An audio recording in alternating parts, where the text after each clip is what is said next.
I think the best remarks I saw recently in the Wall Street Journal were from Sarah Palin criticizing the Fed. Really good stuff coming out of Sarah Palin. But I read this in the Wall Street Journal.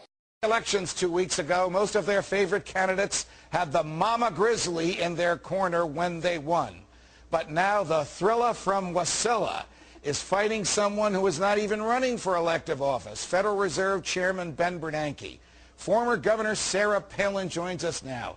Governor, thank you for returning to Freedom Watch. Thanks for being our first guest on our first daily show, and thanks for being here in the studio. Thank you. It's my honor. Thanks, Judge. What do people need to know about what the Federal Reserve is doing? What do they need to understand will happen to the money in their wallets and in their bank accounts, even to the value of their assets, if the Fed floods billions into the money supply? If the Fed starts printing money out of thin air, which is basically what quantitative easing is, printing money without anything to back up that piece of currency, yes, our dollar will be devalued. Our savings accounts, our retirement accounts, all of that will be devalued. And you couple that with what's going on today with commodity prices going on. You talked a little bit about chocolate, some problems there. And I'm hearing about, like coffee, commodity prices, like coffee beans going up 40%.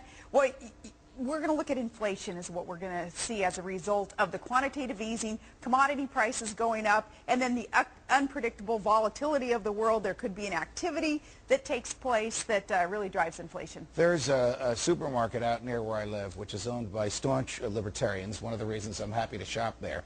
And he posts signs about what items cost a year ago. Now, I didn't even realize this. Milk is up 13 cents a gallon since last Thanksgiving. And you were telling me about baby formula.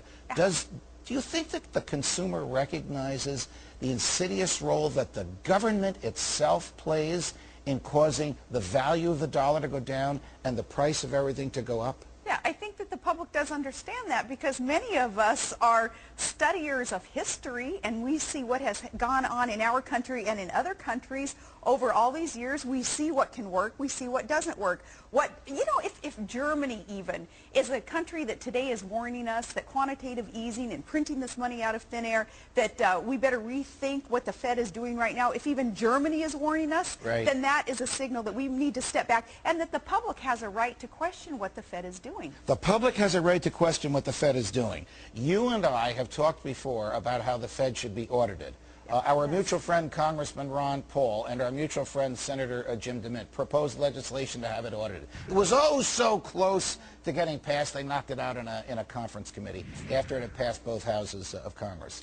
Now, Congressman Ron Paul is about to become chair of a subcommittee on monetary policy from the House Financial Services Committee. Good. He can issue a subpoena to Ben Bernanke and say, Mr. Chairman, come over here. And by the way, bring all your books and records with you. Should he do that? He certainly should, and we should support